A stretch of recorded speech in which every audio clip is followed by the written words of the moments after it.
Well, thanks everybody for showing up, taking time out from your lunch hour. Actually, know some of you from before, so that was great. So welcome to Trust Talk, Lunch and Learn. I'm Dan Stewart. I have a company called Global Stratacom. We have a kind of an arm of Global Stratacom called Personify Solutions, and that is really about digital strategy consulting. So we work with a lot of companies, a lot of clients on building their digital strategy. We do some hands-on stuff, but it's mainly on the strategic side. And part of that is analytics, which we'll be talking about today. So I think that you guys have done a lot of meeting each other. So, but what I would like to do is go around the room and just have you introduce yourself. Sorry, catch you in the middle of lunch, but introduce yourself and then who you work for, kind of your role. And then if you have any comments or thoughts on data analytics for sales, I'd love for you to share. Also, I hate making these things about giving you a PowerPoint slide dump, 100 slides, but jump in. If you have been there, done that, have an idea, thoughts, something you've experienced, please share it with us. Yeah, I hate when these are all about me talking. So anyway, if you want to start, Global Stratacom, we really deal with digital strategy. So I'll rely on the IT guys in the room to backfill some of this stuff. And again, anybody else that has comments, please jump in. But I'll keep it at more on the sales and marketing side of the discussion.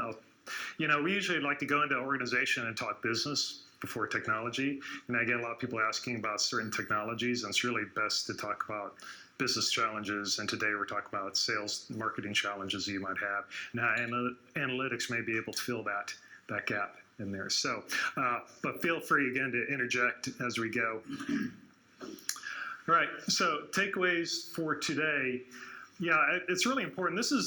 We do a 1 and 2 day all-in data analytics in different areas of the company, but a lot of times for sales and marketing. So this is a subset. I condensed it down to an hour and a half. So I packed a lot of stuff in an hour and a half. In fact, I think I have more than an hour and a half worth of content. So I'll keep it short. I may have to skip over some stuff, but at least you'll have it. You have a slide deck printed in front of you. It's yours, take notes on it. And if you want to come back and visit some stuff that I went over quickly, then I'll be around afterward. And of course, you can contact me as well. So with that in mind, what I'd like for you guys to have put in your pocket when you leave are some key analytics, some key ideas around analytics for I'm going to be using an example today for prospecting. So I know in the insurance business, you guys, and even in the service provisioning, you do prospecting, right? And so this is usually a hurdle for a lot of companies, a lot of sales teams, a lot of marketing teams, that initial prospecting and that. So I'm going to use that as an example. But again, you can apply it in many different ways. How to incorporate analytics into your sales process, right? I have a little different vantage point on that than most folks do. And then if you're into coaching, if you coach other salespeople on your team, then we'll talk a little bit about that. But it doesn't really matter what your role is. It's applicable across the board. And then identifying key analytics for your company, regardless of the company's size. What are the key drivers? What are the key data points you need to be looking at and evaluating? And it's usually around where your hurdle is. Where's your bottleneck? What's holding you back? You want to really dive in. What's the analytics behind that? We'll talk about how to tweak that out. And then catching those problems and fixing them, and then sort of measuring your success and reiterating. A lot of people use analytics just as like a report or data, right? Well, you need to be buried in it. You need to take that then and go back and look at it and go, okay, what can we change? And then measure that again, come back and say, did that change work? And this, I know you guys think this in marketing, as you tweak your marketing approach, but we're going to really apply analytics directly to that. So hopefully you'll get some background on some of these things as we go forward. But what I want to do is lay a little bit of a foundation on this and the life cycle and the history of the sales process. Dating myself, back in the 80s, it was really relationship only. And I'm talking kind of like what we were saying. We're talking pre-voicemail, pre-email, right? So it was really all relationship. You would know somebody and you would go sell to that person you knew that you met somewhere. And customer longevity was a much bigger thing back there. You might buy from an individual and you would buy from that person for years and years and years, right? Because you didn't have the bandwidth to find out who the other competitors. You can go really beyond your boundaries. So it was all relationship. Now that didn't get replaced. It just got built upon by, in the 90s, solution selling. In fact, I used to teach a course on this. I was CIO for a company, and I got so tired of salespeople coming in and doing just a what I call data. I mean, they would shotgun approach. They would tell me everything their company did, and it'd be an hour-long presentation. Never once would they ask me what I needed. What were my business issues? And it's common today, right? We know to do that now. But back then, that was a relatively new thing of really going in and not talk about your product at all in the beginning, just find out what the pain points were, right? So they built a whole thing around the solution selling concept through the 90s. And then in 2000s, again, up till now, CRM. So customer relationship management. I'm sure most of you have heard that term, right? This idea of the full 360 view of the customer. Everything we can find out about future prospects all the way to customers that we've had for a long time, know their habits, know what they bought last, know the last problem that they encountered, everything you can know. We want to put that somewhere and be able to track that and have better relationships with our customers going forward. So they started to collect all this information, put it in some bucket that they could use. Well, what happened is that they had all this data, mass amounts of data, and they knew that there was good, possibly even revenue hidden in that data, right? So you started this whole idea of data analytics, really mining the data you have. And the interesting thing that came out of that is that looking at data as an asset.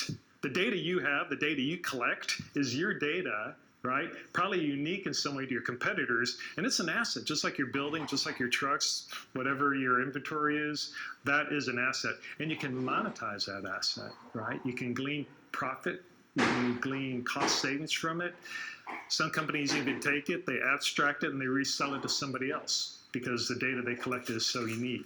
So this whole view of data has changed. I think we're just at the forefront. It's really evolving now, but we're just at the beginning of using data, right? And so it's something that really pushing on. It's all about data. That's my favorite thing to say now. It's all about data, right? So you really got to think about data, which is what we'll be doing today. And then what we're moving into, and we're really early in this, is AI enhanced selling.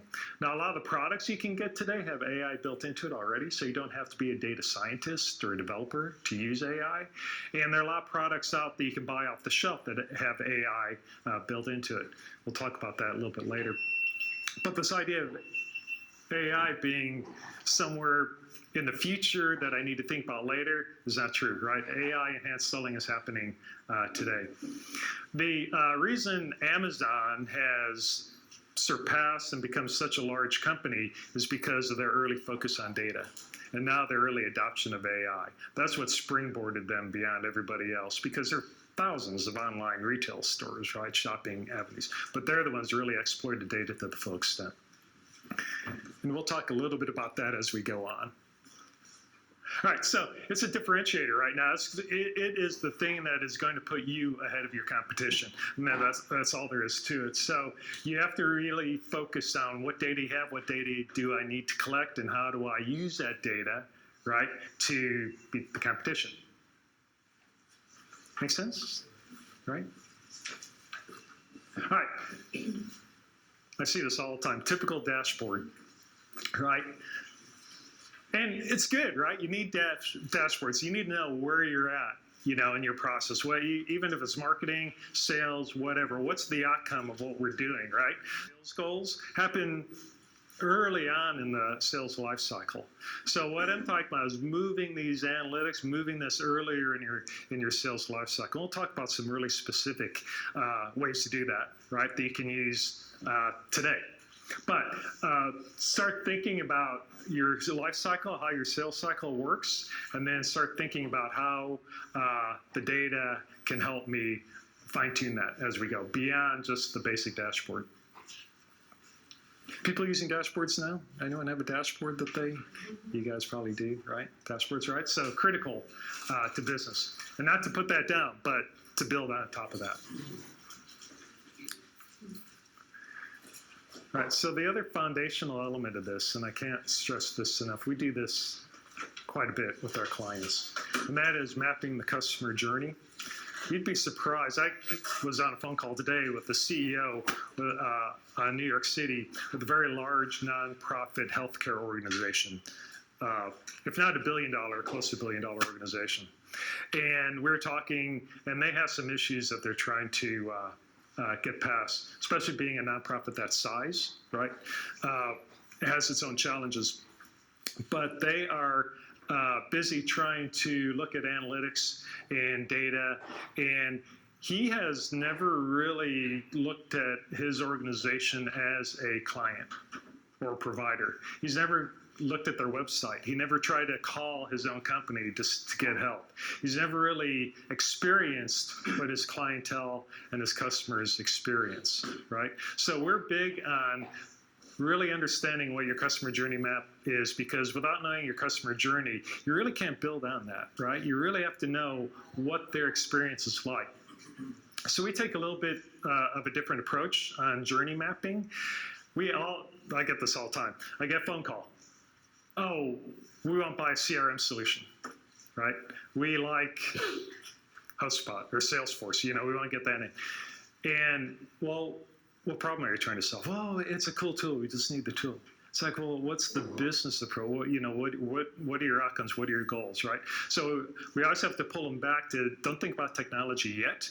Let's talk about your customer, right? Let's talk about their engagement. Let's find those problems and really see how technology can help. So we start with the constituent, right? So who are the people you're serving? What's their goal when they engage with you? This is pre-prospecting. These are just kind of looking at where your constituents are. Individuals, groups, influencers, professionals. You have to start by identifying that, and that's our first step.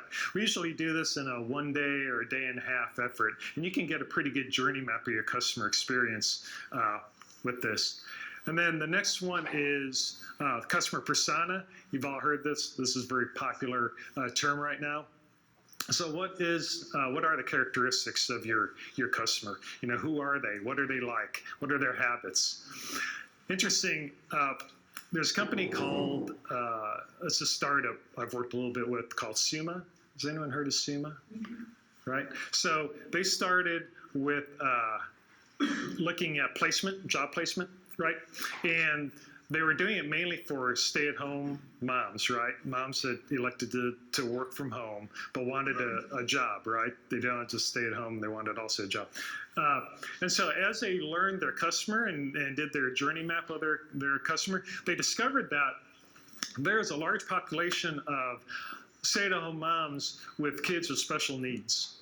Right? They elected to stay home with their child, special needs, took a lot of time, but they also wanted to work. They're highly professional people, right? So they really focused their customer, right, onto that constituency, right, and build a whole journey map around that specific clientele. So it's a really interesting story how once you start to explore that, you'll uncover a lot of different paths you can take with your potential customers. What we call scenario. So what are the top 2 or 3, 4 situations that bring customers to you, right? Why would they engage with you? What are their drivers? You can talk in terms of pain points or just maybe what they, commercial insurance. What brings them to you? Is it, liability protection? What is that? And really exploiting that. And you can get, a lot of this off the top of your head, but dive a little deeper into that. Really try to figure out what it is. What's that impulse that brings them to you? Because you could say, oh, they just want insurance. Well, yeah, sure. But there's some motivation behind that, some experience that they're wanting to have. And finally is the journey. And this is critical because there's a lot of failure in this, and you guys have experienced with any company you work with, that you start to engage with the company and you run into trouble, right? You guys on IT service management, someone calls in with a problem.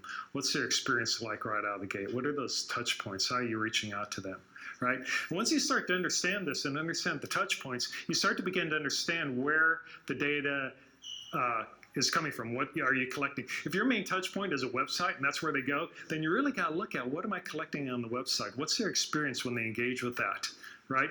What are the problems? What's keeping them back? And then you can start to see, okay, we need to gather more analytics on, they're coming to the website, but they're not hanging out long. Or they do one click and then leave, right? And people in website and you guys in marketing understand this, right? But you can use this in all aspects. If they're calling on the phone, do they leave a voicemail? How soon do you call them back, right? All these kinds of data points you can collect and start to analyze and see how it's impacting your customer experience. Does that make sense so far? Any dissenters? Any disagree? Okay, all right, good, all right. So we try to always bring people up out of the quagmire of all the tools that are out there, because there are a lot in marketing, and try to start helping them map their journey with their customers. Hey Dan. Yeah. Would you say it's okay to have a variety of personas? Absolutely. Or am I supposed to pick one that I'm really focused on? I'd pick your leading one and start with that, but you'll have multiple personas, right? Especially after you do the first one, you'll find that, well, this is really too broad, so you'll narrow it, right? And so you have multiple personas, and each one may have a different path, right? They may have a different experience, right? You may have use a stay-at-home mom analogy that shops, not for you, but shops online, right? But you may have another that's male that wants to go into brick and mortar, right? And if you only do online, you realize, well, I'm missing this whole opportunity because we don't have a brick and mortar solution, right? So once you start with one and really narrow, but make it really focused, and then you'll see that you'll have others that will create from that. But usually what happens when there's only one persona is it's too general, right? They didn't dive deep enough into that persona. Dan, I have a thought here really quick to help you. I used to help guide this type of exercise. Brittany and I, we did this at Big Wing for our clients for digital marketing efforts that we then would execute for them. I would encourage you, if you haven't done this before, create buckets. So for example, I had a higher ed client at one point in time that we worked on together. And so one of their buckets was, different constituency groups, parents, because you're sort of recruiting the parent for their kid to also come to school, right? And so the parents are a group, students are a group, and then there can be categories underneath that, and how you effectively sell or market to them can be a little bit different. So I would start with your high-level buckets first and see who fits in each bucket, and then create a persona for each. But ultimately, to your question, decide the one or two buckets that you want to market to first. Mm-hmm. Great, thank you. Yeah. All right, so sales cycle, and of course this is the most basic sales cycle on earth, right? But everybody does this, right? They find a lead, they connect, qualify it, right? They may present, they try to close the deal, right? Nurture, all that. So you can start with the sales cycle, but what does your sales cycle look like, and how is it unique to your business? So you can take this and you can dive a little further, a little deeper into it. How do you find leads, and break that process down? So let's say that's your challenge, right? And as you go through this and start to define how you do each one of those, you'll see that areas where, yeah, that's my bottleneck. That's what's holding me back. I'm just not getting enough people calling me back, right? Or they're calling me back and they're really interested. I'm not getting enough meetings, right? We've all been through this, right? But if you can start to narrow that down, right, really understand that, along with your personas, right, you're starting to build a picture, you're starting to build a game plan, right? And this idea of the game plan, when you put those two together, is that each step you have a game plan, right, that you're going to follow, depending on where you are in your life cycle and the persona you're dealing with. That's why it's so important to build these foundations first, and then you can figure out, what tools and how you're going to fine tune it and execute on it. But we'll be talking on the first one about prospecting, because I hear that a lot, right? And how analytics works behind prospecting. But start to look at how you do your life cycle for sales, and how that impacts your constituents, your personas.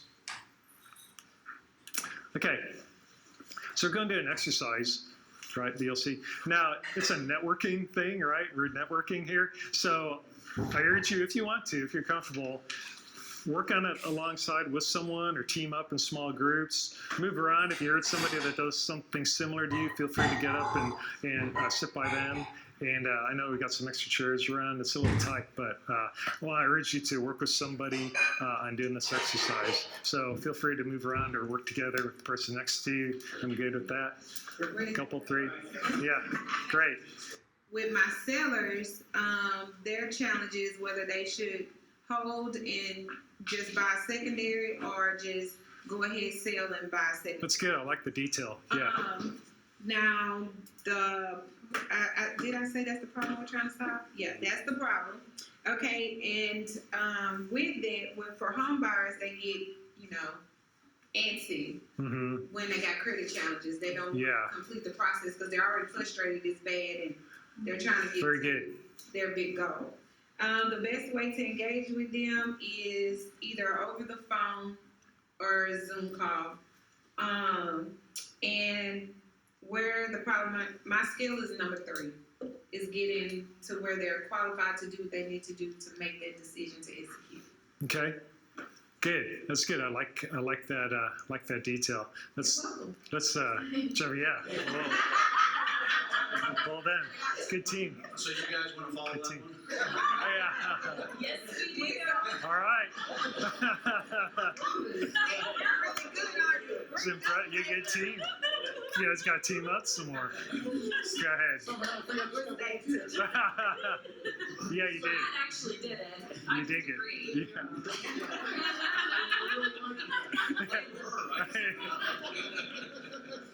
Yeah. So in our customer, we're looking for a small to medium business, 5 or more machines, computers, Okay. IT company, right? We're not industry specific. We're kind of looking for specific situations within the customers. I like that.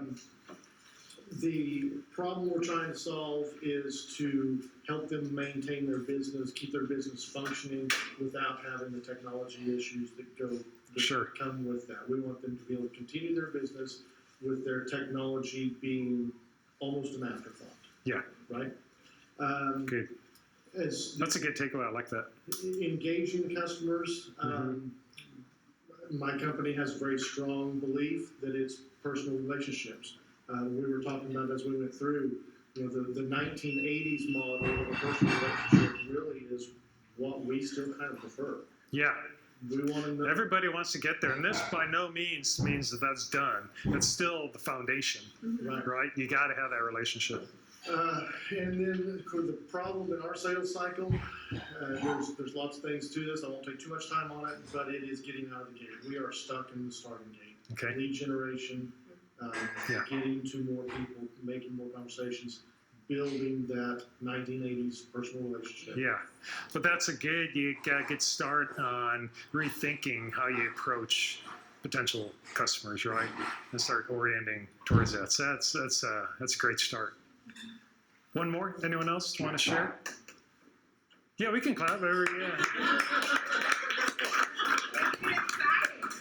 Yeah, that's good. All good. Anyone else want to share? I will. Okay. Who our customer, everybody needs interest. So we walk into a room and there's 100 customers. Yeah. We're much like Brandon's helped me trying to break out of this 1980s version of Brad, but it's relationship based. And there's the good and the challenges in that. The good is you got a 90% retention rate in an industry that's averages 60%. But getting them to sit down, that's the biggest challenge, because our industry has commoditized itself. And it's all over the internet. Absolutely. If there's any conversation at all, send me a quote. Oh, you're the cheapest. What button do I hit? Ours, we look for the influencers, the competent planners that are going to invest a little bit of time and let us do what we do. That's, it's enjoyable to do it that way. You create those relationships, you create that trust and respect, but you also have bills to pay, and you need to, have those reoccurring new closings, Yeah. sales, and Yeah. families and businesses. Yeah, But there's only 24 hours in a day. that's right. Yeah. And the commodity part is, you give up some of the relationship stuff for bigger numbers, kind of widening that top of your pipeline. But yeah, that's good. And I think that there might be, if you break down, well, everybody wants to buy insurance, right? If you break that down to the next layer of like, how do they want to buy insurance? Like everyone in this room wants to buy insurance, but half of them may want to buy it one way, the other half maybe another. So you got now two personas of buying insurance. And then of those, right, hey, this is the way we're going to approach and engage these kinds of customers, and this is the way we'll engage, so you can keep dicing it up. And so you don't have to change your whole way of doing business. You can change, depending on the constituent you're dealing with, change that part. And not instead. Yeah, absolutely. Yep. And so you pick those that are for that persona and they want to buy it online. So you head down that path. So, but that's great. Great way to start. I lost my clicker. I do this all the time. Great job. Yeah, very good. Thank you. Excellent. As I did a presentation with, I think there are like 50 people in the room, and it was really quiet. So amazingly, 50 people, and I wasn't getting a lot of feedback. And I lost, I don't think it was my clear, I think it was my bottle of water. So, drinking water, and someone like was waving their, awesome, a question. Finally someone's talking, and they said, "You're drinking my bottle of water." I randomly picked up their bottle from, which is kind of gross in a lot of ways. So, yeah, I know. Yeah. Just don't let me grab your bottle. Yeah, exactly.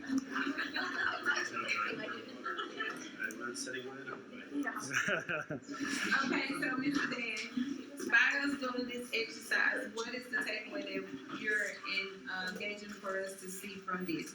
To think deeper on the level of how we're pursuing prospective prospects. Yes, Okay. that's right. By understanding and narrowing that persona, that person you're going after, and you've already done that. Great. I mean, there's a lot of stuff you can look at with people that are having credit problems, right? How do you approach that? If you're saying they're a hesitancy, that might be something you collect, right? So what's really, are they embarrassed? And if they're embarrassed, how can you orient like marketing or a sales pitch, getting over that embarrassment feeling, right? So as you drill down, you start to uncover ways to approach that particular persona, right? Okay. And you can start to collect data around that, right? And improve and adjust your approach by what's working and what isn't. Okay. So, and thank you for the segue, because integrating analytics into your sales process, right? I'm going to show a quick video. This is from the movie Moneyball, right? It's about the baseball manager, Billy Beane, that used analytics in it. So in this term, don't worry about the numbers, but think of the players like customers, right? And this just gives you kind of an outside and a little break from me talking, hearing my voice about how they approached analytics. So you get the idea. So the idea there is that they're using analytics and they're applying it to their persona. So they want this type. They need 854 runs. Here's how we're going to get it. We're going to go after these kinds of players, and here's the numbers that we need. Here's what we know about those players, and here's what we're going after. So you see how they take analytics all through their cycle of prospecting and getting those players in, right? And then, the numbers, the statistics behind it, it's built into so many tools these days. You don't need to really worry about that. All right, so let's talk about sales and data analytics. Right, so think of analytics as a way to build your game plan, maybe not for every sales call, but maybe for a group of sales calls or persona. You start off the week and go make 20 prospecting calls, right, whether they're cold or warm or whatever. And at the end of the week, and go measure how I did it and see what I need to change for the game plan for my next week or next month, right, or a sales presentation. So everyone will look at it. Right? But look at a way that you can measure your outcome, adjust, and then come back. And that's exactly what they did, right? They measured, they came up with stats, they measured, then they adjusted and changed for each new game plan. All right, so here's how it works.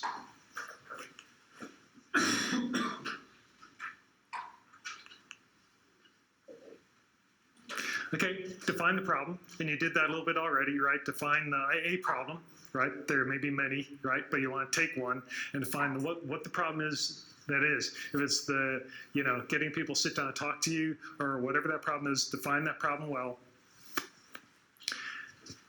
And this will take a little effort, right? Define the fundamental statistics behind that problem. And I'm going to use your analogy again, that I love that about, they have credit problems, right? And they're nervous, right? That is a great analytic right there. So you may adjust your pitch so well that that's a cohort, a group you go after specifically, and that's all you do. But you have that down so you know what their triggers are, and you can, you may measure, what their how bad their credit is, right? And so you find out that people within this credit range that are feeling the most uncomfortable, maybe that's a score, and you can start to tweak that and really fine tune what kind of customer you're going after, right? So you can really apply it specifically, but it takes a little bit of thinking out based on your persona and the problems you identified, what kind of information you're going to gather, right? So you can fine tune your game plan.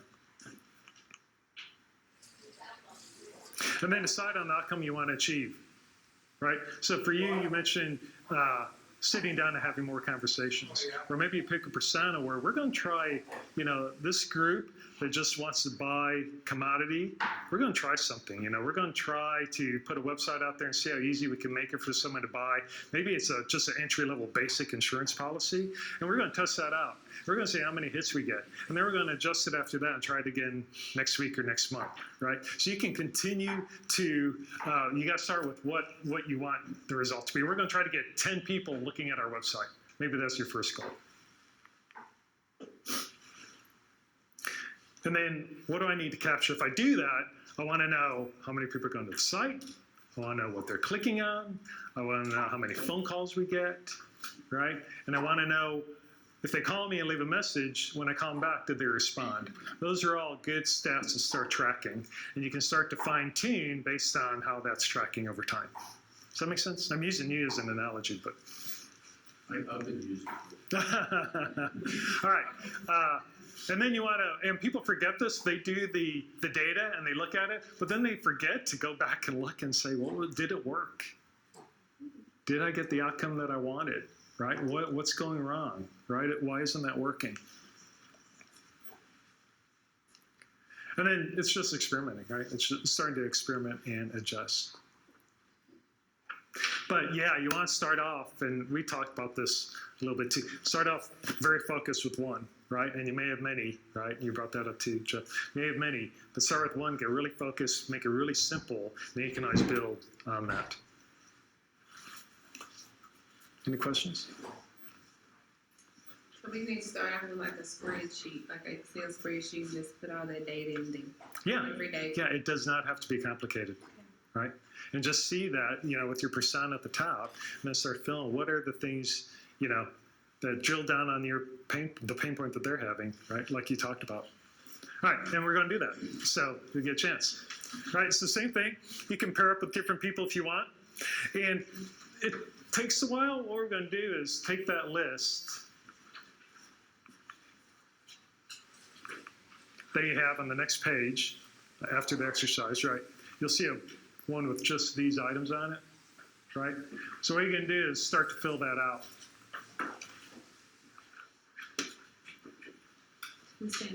Right? Sure. So you can split up different people if you want to work with somebody different. Probably won't get through all of it, but at least it'll get you start to thinking about taking the problem through to what kind of data do I need to start tracking. Right? Does that work? Yes. Questions? All right. Just to wrap this section up, you can see one of the biggest issues, right, and the hardest part is coming up with the stats. That just takes thinking and effort to do it. You guys had to go, they want to get more meetings, but then they backed up into their cycle and realized that they needed more prospecting, right? To get more prospecting, pick a persona. Okay, we're going to go after home healthcare providers in Oklahoma City. We're going to get a list of all the home healthcare provider companies. There are 400 of them. I just happen to know 400 of them, and we want, that's in Oklahoma as a whole. We want, or no, Tulsa and Oklahoma City Metro. So out of those 400, we want 20 people calling us back from our prospecting phone calls, right? Just a second. And so after that 20%, we're going after that 20, and we're going to do it through web marketing, right? So they do that, come back, they get 15 callbacks. Okay, pretty good, we want to up that, right? So they try something different in their website to do a little different marketing, but they're after that number, right? So that's how you start to build your data strategy around that. And you'll keep building on that as you go. But that's an example of how you start with those, creating those stats. But that is the hardest part, figuring out what that issue is in your life cycle, and then really drilling down into what stats we need to track to get where we want to go. That make sense? Yes, sir. Good. I'm just wondering, when she was asking, where do we get that kind of information from? You can buy lists, and I'll talk about that in a second. We're heading. Yes, you are. And that's not hard. And that's not hard to do either. So, so I'm going to run through this quickly because I really want to get through this. So prospecting. These, we all know prospecting. I'm going to use this as an example. A lot of hurdles with that. You can read this page, but I'm going to jump over here. So this is you can use industry data if you don't have data, right? Go out to your industry and find out what data you can buy, or there's a lot of free stuff. This is a study done by Inside Sales Labs, who does a lot of analytics work, and it's free. I think it's a white paper you can download, and you can start to incorporate some of those stats and start with those, and then adjust for your industry and your personas that you're dealing with. So I love these. So making a phone call, this is number of tries to get a hold of somebody. Again, this is just an example, right, in prospecting. But this is out of 479,000 cadences that they tracked. So the data source is really good, right? And here are the numbers they came up with. So number of tries only. This is not a time thing, just number of tries. Look what happens after 7 attempts of trying to get a hold of somebody. This is calling someone and they don't call you back, so you keep trying to get a hold of them. After 7 tries, you should give up. Move that person to the bottom of your list and move on to the next person on your contact list. That's a large drop out of a large data model, right? So you're dropping 63% after the 7th try. So part of your cycle, part of the way you do it is you say, we're only going to try to get a hold of people 7 times. And you track that, right? And if in your model you go, well, we're going 10, 12, 15 times, or we're going 1, 2, or 3 times, you go, no, we got to get it to 7, right? And that's a stat you can measure and then come back and see how well you performed at that, right? And just I want to make sure I understand that this is initial contact, 7 tries. Yeah, you can call it cold call or warm call, but trying to get a hold of somebody, right? And usually where you don't have a relationship already, right? Yeah, initial prospecting. So after 7, another one. So this is duration. So, okay, you're going to try 7 times. Well, over what period of time should I try that? Well, look what happens, right, on the days, right? So 6, 7, 8 days of trying to get a hold of them, look how it drops off, right? So it looks like around 7, 8, 9 days is optimal, right, for over a period of time, right? So I'm trying this over a little over a week to get a hold of somebody, right? And it doesn't have to be Monday to Friday, right? Wednesday to the next Wednesday, let's say. Over that time frame, I'm trying to call, right? So 7, 8, 9 days after that, yeah, give up. Right? After 7 attempts to get a hold of it over a span of 8 days and I'm not getting a call back, move on. You're wasting your time. You're better off going on to your next one, which may call you right back. Right? So then. Yeah, I think, go ahead. Just to make sure I understand, you're talking about 7 attempts to call over a period of 8, 9 days. 8, 9 days. So basically you're saying call them every day. Yeah, next step. So thank you. We're helping him. No, that's again not hard to do. Not hard to do. So what's the duration between attempts? A day, not more, not less than 1 day, not more than 2 days. So you don't want to call them 7 times in a day, right? Or 6 times the first day. 5. Yeah.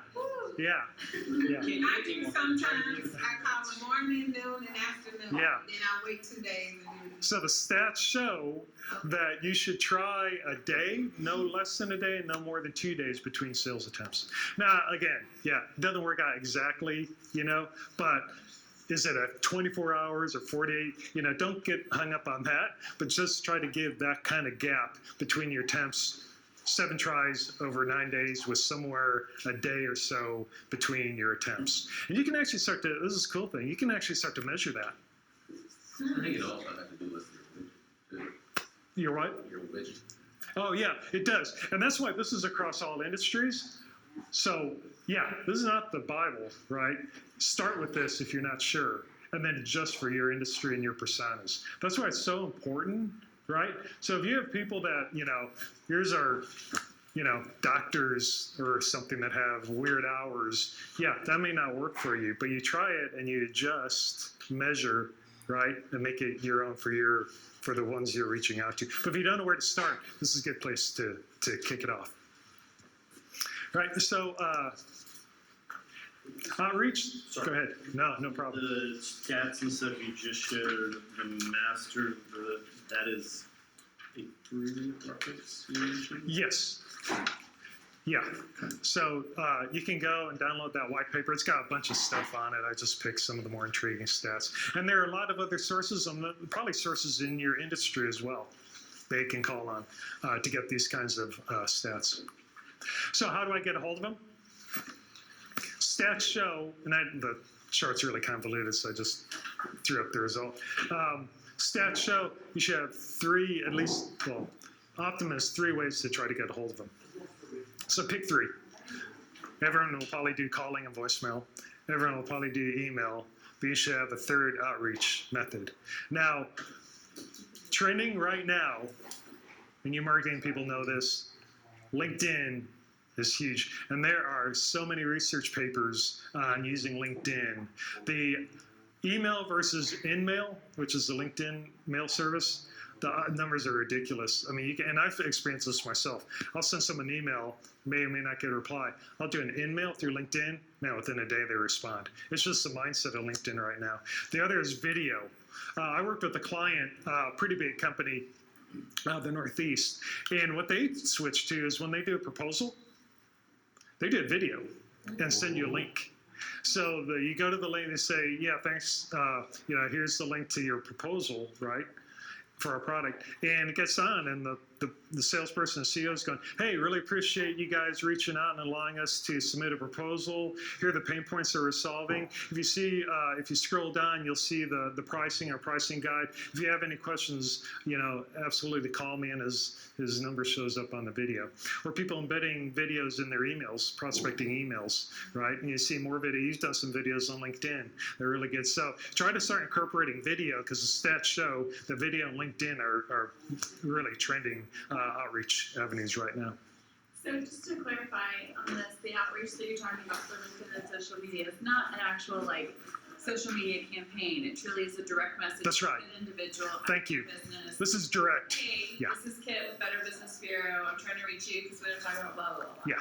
Yeah, thank you. Yeah, this is direct engagement, not campaign. Yeah. So just to piggyback off of that, if I post on LinkedIn a text-based post, I get 100 views, and I have 500 plus connections. If I do a video, I get 300 to 400 views in that video. Oh, yeah. Of 3 seconds or longer. It's crazy. Boost video over. Yeah, Native video, a link to a YouTube. that's right.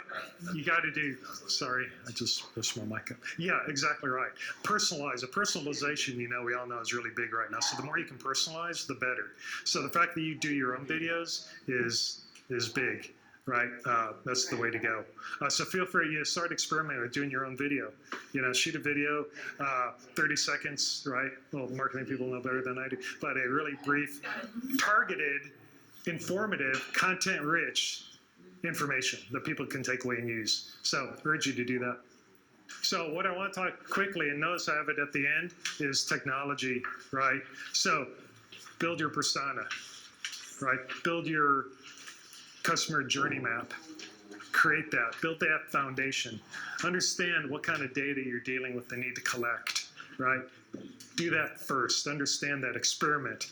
Then, after all that, then figure out what tools you need or how to better use the tools you have, right? CRM, customer relationship management, has an adoption rate within organizations of 30%, right? That's because they go out and buy it, they install it, and no one uses it.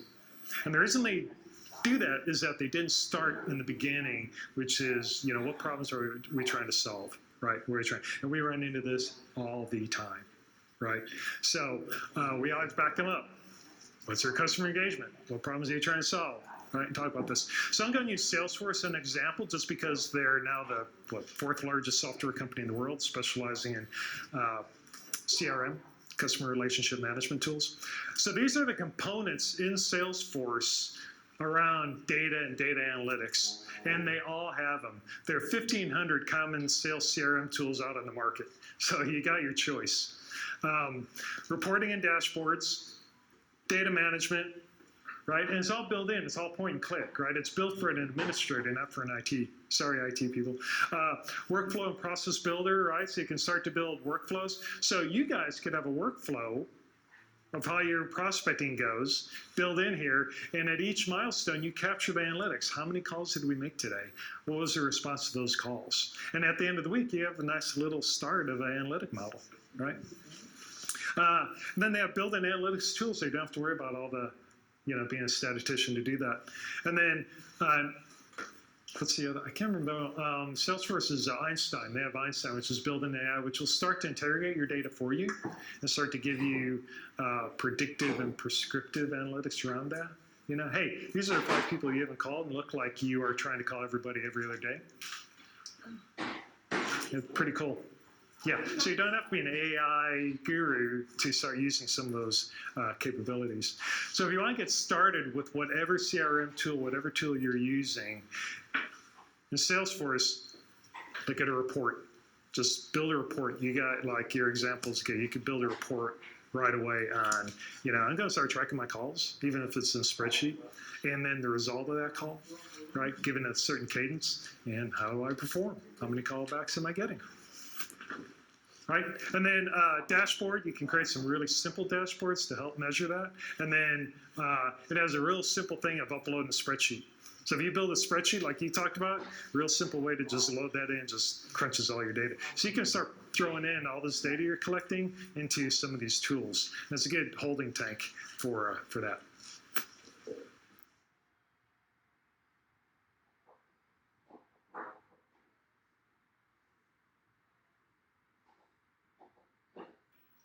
Good evening, ladies and gentlemen. It is my privilege to introduce to you Emeritus Professor of Physics, Emeritus Dean of Engineering, Emeritus Provost of Cornell University, and Emeritus President of Cornell University, Dale Corson, who will introduce Carl.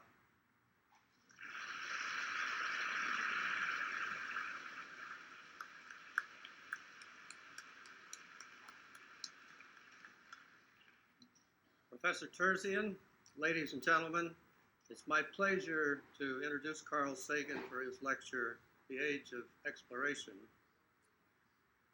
Dr. Sagan first crossed my consciousness one day in 1967 when Professor Thomas Gold, chairman of our astronomy department at the time, came to my office. I was University Provost at the time, to tell me about Carl Sagan, promising young astronomer at Harvard, whom Tom said he thought we could get. He told me that Sagan was a brilliant planetary scientist, and furthermore, he had a great ability to tell the lay public in understandable terms what astronomy and science are all about. This latter particularly caught my attention. It represented a unique ability, and we needed more of it in the university. I responded that this seemed like a good opportunity, and why didn't he make an offer? Professor Gold said he had no money, and that I would have to provide the funds. Now, this is a game that every entrepreneurial department chairman tries to play. But I didn't dismiss Gold as quickly as I might have some people. I'd known Tom for a long time. I'd been chairman of the search committee that brought him to Cornell, also from Harvard. Harvard's good recruiting ground. Tom's always been an exciting person to have around, with more ideas per second than anyone else, and I've always enjoyed talking with him. He has ideas about everything. The expanding universe, how to ride a unicycle, pulsars, Carl Sagan. But there's a problem. Sometimes his ideas are wrong. On the theory of riding the unicycle, for example, I think he never learned. But usually he's right. He was right about pulsars from the first moment. He told me that if I put up the money to hire Carl Sagan, I would never regret it. I did put up the money, the offer was made, and Carl came to Cornell, and I have never regretted it. Tom was right. You already know all the great things Carl has done the past quarter century, although you may not appreciate all the solid science he has done. You can take my word for that. I've always been grateful to Carl for his willingness to talk to alumni groups and to other lay groups.